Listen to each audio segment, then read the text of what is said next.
Hello everyone, welcome to my channel. I hope everyone is having a wonderful day. Before starting the video, please go ahead and hit the subscribe button and give this video a like up. Early weekly spoilers confirm Diane Jenkins gets a request that shakes her to her core during the week of October 21 to 25, 2024. On Y&R, check out the latest spoilers for the CBS soap opera. Next week, on Young and the Restless, Diane Jenkins is looking distraught at the Abbott mansion. Her sister-in-law, Tracy Abbott, asks her what happened. She replies that her hubby, Jack Abbott, asked her to move out that night. Indeed, Tracy will be in disbelief. Of course, she knows that Diane and Jack have been fighting a lot lately, and in public, which is not like them. No doubt it was part of their plan to retaliate against Victor Newman. Now, Diane moving out may also be part of the plan on Young and the Restless.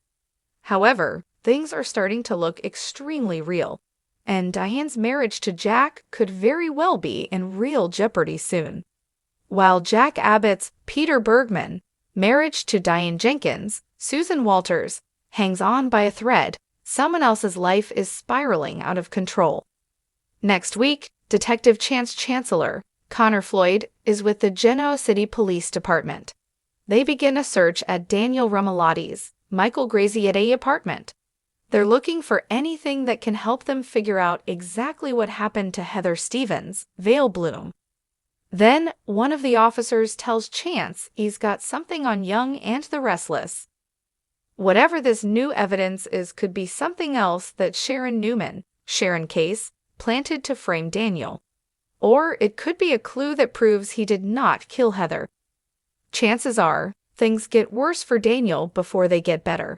However, his mother, Phyllis Summers, Michelle Stafford, has a new theory. She's certain Sharon murdered Heather and is framing Daniel, and she won't let her son go down for Sharon's crime. So she may start a new quest to prove Sharon is guilty.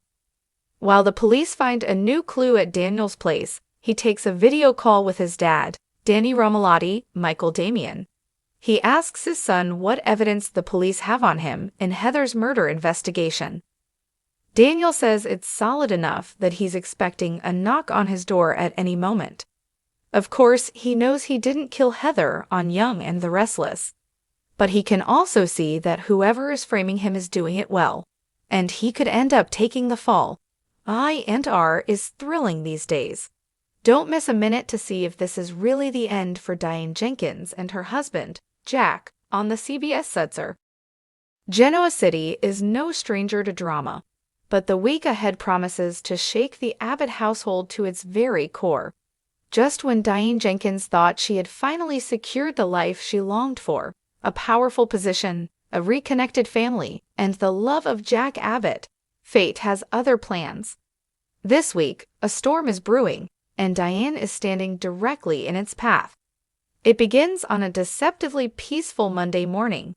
The birds chirp outside the Abbott mansion, and Diane, dressed impeccably in a soft lavender blouse and tailored slacks, pours 2 cups of coffee, one for herself and one for Jack. The couple has found something resembling stability. Diane's return from the dead, the scandalous resurrection that rocked Genoa City, has mostly faded into memory, or so she thought. Jack joins her at the table, unaware that their idyllic morning will be the last of its kind. He kisses her cheek and smiles, but there's a flicker of something in his eyes, concern, unease, maybe even guilt. Diane notices but brushes it aside. After all they've been through, haven't they earned a little peace? At Shabbat, Kyle is in a meeting when his assistant hands him a sealed envelope marked Confidential. There's no return address. Inside is a single photograph and a typed message. Kyle's face drains of color as he stares at the image, his mother, Diane, in an embrace, but not with Jack. The note reads, "You can lie to the world, but you can't lie to blood. Ask your mother about her second betrayal." Kyle's hands tremble. He slams his laptop shut and cancels his appointments. There's only one place he needs to be. Back at the Abbott estate, Diane is rearranging fresh tulips when Kyle walks in, pale and unreadable. She brightens, delighted to see him, until he tosses the envelope onto the coffee table.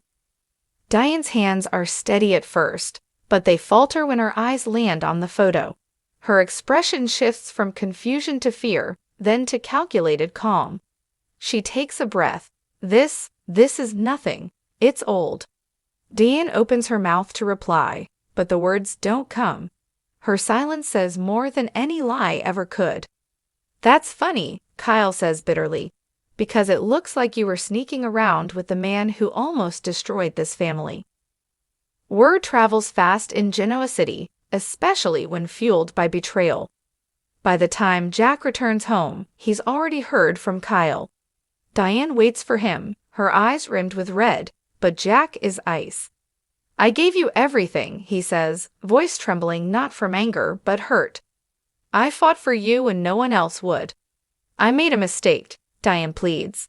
I was scared. Stark said if I didn't meet with him, he'd go after you and Kyle again. His words cut deep. Jack turns away from her, jaw clenched. You swore you'd changed. You swore there were no more secrets. This wasn't about love, she says, desperate. It was about protection. I didn't want to drag you back into that world. As news spreads, Diane finds herself increasingly isolated. At society, Phyllis can barely contain her glee. You know what they say about leopards in their spots, she purrs to Lauren. Some women just can't help themselves. Even Ashley, who had been cautiously warming to Diane, closes the door with finality. You showed us who you were, Diane, she says, and shame on us for believing otherwise. Diane walks the streets of Genoa City, suddenly a stranger again. Her phone buzzes with messages she doesn't answer. Her reflection in the glass windows looks like a ghost of the woman she tried so hard to become. Amid the darkness, an unexpected ally emerges, Billy. He finds Diane on a bench by Chancellor Park and sits beside her in silence. I've done worse, he admits eventually. Maybe not the same way, but I know what it's like to mess up everything good in your life. No, he says simply, because I know what regret feels like, and I can see it in your eyes. Though shattered, Diane is not broken. She is a woman who's clawed her way back from death, literally, and she's not about to give up now. But rebuilding trust won't be easy. Kyle has returned to the Abbott cabin to clear his head, while Jack has retreated to his office, burying himself in work. The man who once held her at night now won't even meet her gaze. Still, there is a flicker of hope, not from grand gestures or apologies, but from persistence. Diane begins small, honest conversations, complete transparency, and yes, therapy. She even contacts Chancellor, volunteering to give a full statement about Jeremy Stark's reappearance, hoping her cooperation will speak louder than her betrayal.